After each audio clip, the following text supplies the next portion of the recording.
Dans ce monde où l'on se comprend de moins en moins, il devient crucial de savoir déchiffrer les sentiments des autres. Combien de fois es-tu passé à côté de quelqu'un qui était secrètement amoureux de toi, sans le réaliser car il n'a jamais osé te l'avouer? Dans cette vidéo, je vais te donner et t'expliquer les signaux d'attraction les plus révélateurs pour déterminer si quelqu'un est sous ton charme sans que tu ne le saches, et pour savoir éviter les personnes qui veulent uniquement jouer avec tes sentiments. Avant tout, voyons rapidement comment fonctionne l'attraction pour que tu puisses mieux analyser les signaux ensuite. Quand tu rencontres quelqu'un, la première chose qu'il ou elle perçoit, c'est ton apparence physique. C'est ce qu'on appelle la première barrière. Ceux qui te diront que le physique ne compte pas sont, en réalité, loin de la vérité. Inconsciemment, nous sommes tous programmés pour choisir un partenaire au physique plaisant, car cela est souvent associé à un bon patrimoine génétique. Si, dès le départ, une personne ne te trouve pas attirant, tes chances de l'intéresser sont malheureusement proches de zéro. Mais si tu franchis cette première barrière, alors tu entres dans la phase de découverte. C'est là que les possibilités de séduction sont maximales, car ni toi ni l'autre personne ne se connaissent encore bien. Le mystère est fort, ce qui alimente l'attraction. D'ailleurs, si tu doutes du pouvoir du mystère, je t'invite à découvrir ma vidéo sur ce sujet. Après cette phase de découverte, une fois que vous vous connaissez bien vos habitudes, vos passions, vos loisirs, le mystère disparaît et les chances de séduction spontanée diminuent beaucoup. Il existe cependant quelques exceptions. Par exemple, si la personne était très timide ou en couple au début, mais ce sont des cas rares. Retiens donc qu'il y a plus de 90% de chances pour qu'une personne tombe sous ton charme lors de la phase de découverte. À toi donc de prolonger cette phase autant que possible pour maximiser l'attraction. Maintenant que tu comprends un peu mieux comment l'attirance fonctionne, je vais désormais te donner les clés pour déchiffrer l'intérêt que les gens portent pour toi. La première chose à observer est la fréquence de vos interactions. Si vous êtes dans la même classe par exemple, est-ce qu'elle cherche à parler avec toi tous les jours, voire plusieurs fois par jour? Si la réponse est oui, il est certain qu'elle t'apprécie, d'une manière ou d'une autre. Lorsque vous êtes en vacances, cherche-t-elle également à te voir ou à discuter avec toi par message? Si elle ne te parle uniquement dans les moments où ta présence lui est imposée, mais qu'elle ne cherche jamais à venir te voir de son plein gré le reste du temps, il est probable qu'elle te voie comme un collègue sympathique mais sans plus. Concernant vos discussions, te paraît-elle particulièrement indulgente avec toi? Si elle rigole à toutes tes blagues, qu'elle ne te taquine pas ou très peu, qu'elle va souvent dans tous sens lors de débats et qu'elle ne te contredit jamais, il y a de très fortes chances que sa peur de te contrarier soit liée à une attirance particulière. Si tu veux aller plus loin, je t'invite à toi-même la contredire sur un sujet qui n'a pas d'importance. Par exemple, si elle te dit un jour qu'elle aime beaucoup l'été, dis-lui que tu trouves que l'hiver est bien mieux pour telle ou telle raison, peu importe. L'idée est d'observer sa réaction lorsqu'elle se rendra compte que tu n'es pas d'accord avec elle. Si elle semble d'un coup mal à l'aise et qu'elle rougit, c'est soit que c'est une personne très timide qui a horreur du conflit, soit qu'elle est secrètement attirée par toi. Toujours dans le registre des discussions, réfléchis à vos sujets de conversation lorsque vous n'êtes que tous les deux. Si vous ne parlez que de choses superficielles, comme par exemple la météo du moment ou la difficulté des examens à venir, c'est que ces conversations semblent plus être subies que désirées, et que l'objectif est surtout de faire passer le temps le plus vite possible tout en évitant le malaise. Au contraire, si vous parlez souvent de choses profondes et personnelles, comme vos passions, vos familles ou encore vos rêves, cela signifie que vous vous considérez avec respect, et que vous jugez la valeur de l'autre suffisamment haute pour lui confier ce genre d'informations.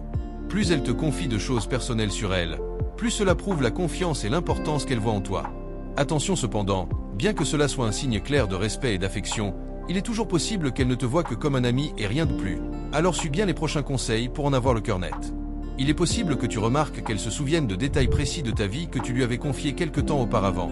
Par exemple ton plat préféré ou encore ta date d'anniversaire. Nous sommes quotidiennement submergés par ce genre d'informations, au point qu'il nous est très difficile de toutes les retenir. Parmi toutes les personnes que tu connais, de combien saurais-tu donner la date d'anniversaire? Tu l'auras compris, ce genre de détails finit très souvent dans l'oubli, et à moins qu'elle ne soit douée d'une mémoire remarquablement efficace, le fait qu'elle se remémore ce genre de détails sur toi implique nécessairement qu'elle te voie comme quelqu'un de particulier et de valeureux. Si tu veux accélérer les choses, tu peux toi-même discrètement lui donner ce genre d'informations sans qu'elle le demande, en faisant passer ça pour un détail sans importance. Par exemple, lorsque vous êtes à la cantine, tu peux dire à voix haute « Super, c'est mon plat préféré » ou encore « J'adore ce temps, c'est vraiment la meilleure saison ». Si elle te voit comme une personne spéciale, je t'assure qu'elle n'oubliera pas ce genre d'informations car elle adorerait te connaître encore plus. Si tu es intéressé par elle, j'imagine que tu as déjà réfléchi à sa situation amoureuse actuelle. Si tu remarques qu'elle ne t'a jamais parlé d'un garçon qui lui plaît, c'est soit qu'elle ne te fait pas assez confiance pour te confier ce genre d'informations personnelles, soit que c'est tout simplement toi, le garçon qui lui plaît. Il est également possible qu'elle soit attirée par toi, bien qu'elle soit actuellement en couple. Si c'est le cas, je te déconseille de t'aventurer à ce jeu car sans entrer dans les détails, c'est malheureusement source de problèmes et de déceptions. Si malgré tout tu penses que c'est peut-être la femme de ta vie, alors ne perds pas espoir car le fait qu'elle soit en couple ne ferme pas toutes tes portes. En réalité, la plupart des gens n'attendent pas de rompre avant de trouver leur prochain prétendant, notamment car nous sommes presque tous terrifiés par la solitude. Bien que je te déconseille de trop discuter par message avec les gens à qui tu veux plaire, ce genre d'interaction peut également te donner une bonne idée de l'intérêt qu'ils portent pour toi. La principale différence entre les discussions en face à face et les discussions par message est la spontanéité de notre discours. En effet, lorsque tu réponds à un message, tu peux prendre tout le temps dont tu as besoin pour réfléchir à ta réponse, à sa formulation et à ton orthographe.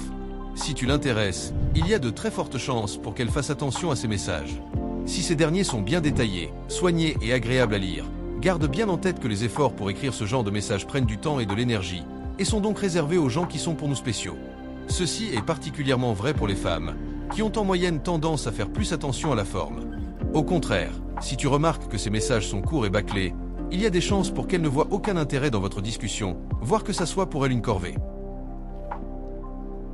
Enfin, la dernière chose à laquelle tu dois particulièrement prêter attention est son langage corporel. La communication non verbale est une science à part entière qu'il est difficile de détailler maintenant. Alors je t'invite à aller voir ma vidéo sur ce sujet qui est beaucoup plus complète que ce que je m'apprête à te dire maintenant. Si elle est attirée par toi, son langage corporel sera très ouvert et elle aura tendance à chercher la proximité avec toi.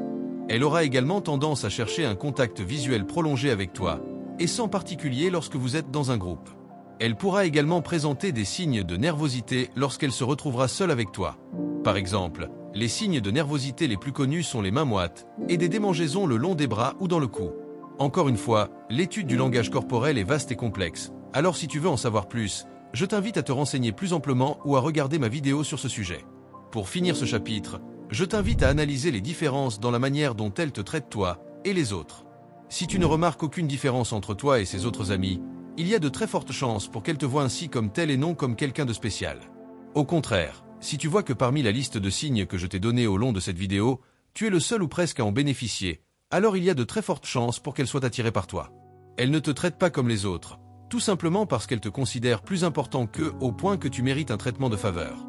Ce chapitre est désormais terminé. Alors si cette vidéo te plaît, n'hésite pas à mettre un like et à la partager, c'est le meilleur moyen pour toi de m'aider. Maintenant que tu sais repérer les signes d'attraction, il reste une étape essentielle, distinguer les personnes sincères de celles qui jouent avec tes émotions. Ayant moi-même vécu ce genre de situation, je te confirme que tomber sous le charme d'une personne manipulatrice peut être dangereux. Et c'est d'autant plus difficile à reconnaître qu'en étant pris dans l'émotion, on a souvent du mal à admettre que la relation n'est pas saine. Une personne qui manipule tes sentiments l'a probablement déjà fait avec d'autres et continue peut-être aujourd'hui.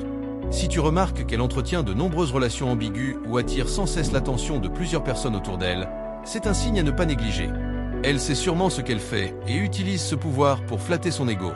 Un autre indicateur classique est la technique du chaud-froid.